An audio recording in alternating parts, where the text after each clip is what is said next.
আসসালামু আলাইকুম প্রিয় দর্শক, আপনারা কেমন আছেন? আশা করি ভালো আছেন। আপনাদের সামনে আরেকটি নতুন ভিডিও নিয়ে হাজির হলাম। বিপি সাদিক কায়েম বললেন নতুন সরকার জনাব তারেক রহমানরে, আমরা আর কখনো ফেসিবাদকে মেনে নেব না।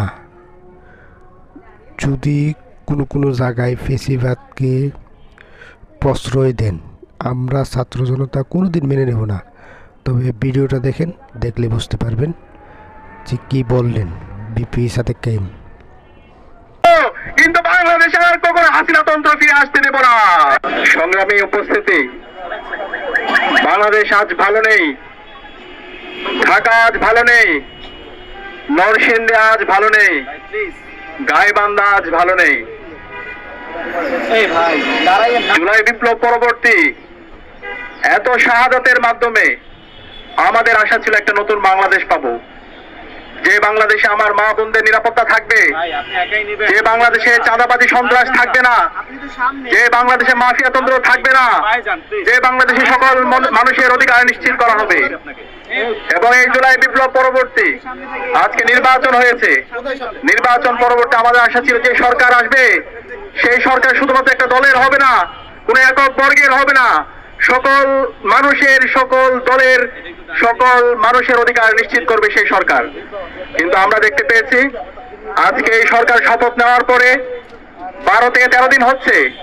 এই 13 দিনে তারা আমাদের এই দেশের নাগরিকদের জীবনের নিরাপত্তা তারা দিতে পারেনি। তারা আমাদের এই দেশের নাগরিকদের সম্পদের নিরাপত্তা তারা দিতে পারেনি। তারা আমার এই দেশের মা বোনদের ইজ্জতের নিরাপত্তা তারা দিতে পারেনি। আমরা দেখতে পেয়েছি নির্বাচন পরবর্তী 24 ঘন্টার মধ্যে সারা দেশে সহিংসতা। সেই ফেসিবাদী আমলে যেভাবে ভিন্ন মতের, ভিন্ন পথের উপর যেভাবে আক্রমণ করা হতো, ঠিক একই কায়দায় নির্বাচন পরবর্তী সারা দেশে সন্ত্রাসীরা বাড়িঘর ভেঙে দিয়েছিল। নির্বাচন পরবর্তী 24 ঘন্টার মধ্যে আমরা 4টা লাশ পড়তে দেখেছি। এবং একই সাথে সারা দেশে অসংখ্য মানুষের সম্পত্তিকে দখল করতে দেখেছি। একই সাথে আজকে 12-13 দিনে সারা দেশে আমার মা বোনদের উপর হামলা হচ্ছে। এই ঢাকা বিশ্ববিদ্যালয়ে এক দলের সন্ত্রাসীরা আমাদের বোনদের উপর তারা হামলা করেছে। একই সাথে আমরা দেখতে পেয়েছি রামপুরার মধ্যে 5 বছরের এক শিশুর উপরে হামলা করে তাকে হত্যা করা হয়েছে। যখন মামলা করতে গিয়েছে পরিবার, তখন প্রশাসন থেকে বলা হচ্ছে এই ধরনের দুর্ঘটনা আপনারা মাইনে নেন। আরে ভাই, এই ধরনের দুর্ঘটনা মাইনে নেওয়ার জন্য কি জুলাই বিপ্লব হয়েছে? এত রক্তের মাধ্যমে যদি আমরা সেই ফেসিবাদী বয়ান শুনতে হয়, তারা আমরা ছাত্র সমাজ বেঁচে থাকতে আমরা এই ধরনের ফেসিবাদ বাংলাদেশে কায়েম হতে দেব না। পরবর্তীতে এলাকাবাসী যখন ঘেরাও করলো, এরপরে মামলা নেওয়ার পরে পরিবারকে ক্রমাগত হুমকি দেওয়া হচ্ছে মামলা তুলে নেওয়ার জন্য।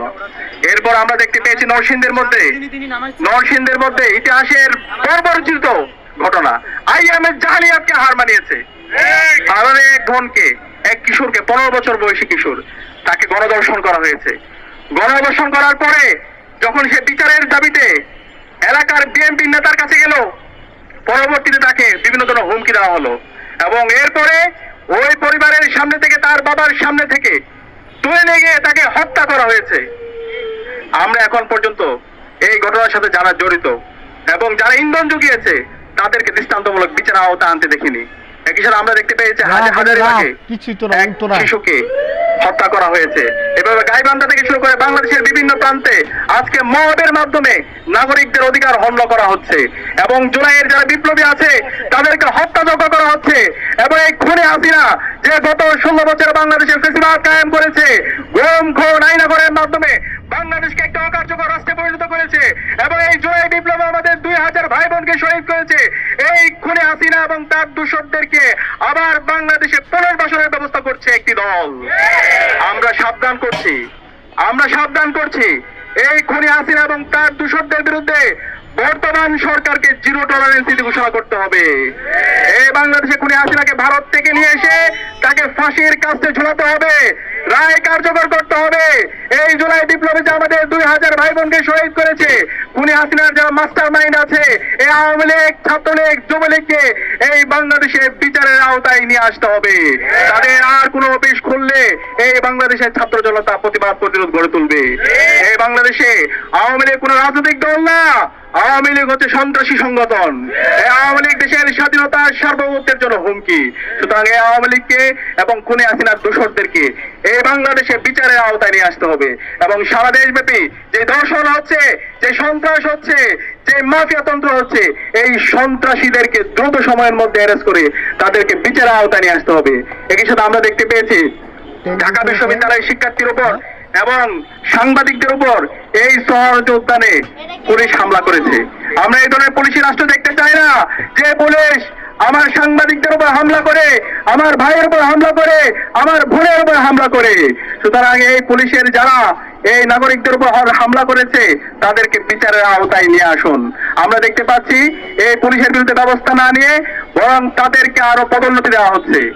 আমরা সবকিছু অবজার্ভ করছি, আমরা আপনাদেরকে সময় দিতে চাই, কিন্তু আমরা যদি দেখি আপনারা জালেম হয়ে উঠছেন, আপনারা হাসিনা হয়ে উঠছেন, আমরা আবু সাঈদের উত্তরসূরিরা বেঁচে থাকতে আমরা তা হতে দিব না। প্রয়োজনে জীবন দেব, কিন্তু বাংলাদেশে আর কখনো হাসিনা তন্ত্র ফিরে আসতে দেব না। যদি ভিডিওটা ভালো লাগে লাইক শেয়ার কমেন্ট করে জানাবেন, আর এরকম নতুন কোনো ভিডিও পেতে চ্যানেলটা সাবস্ক্রাইব করবেন। সবাই ভালো থাকবেন, আল্লাহ হাফিজ।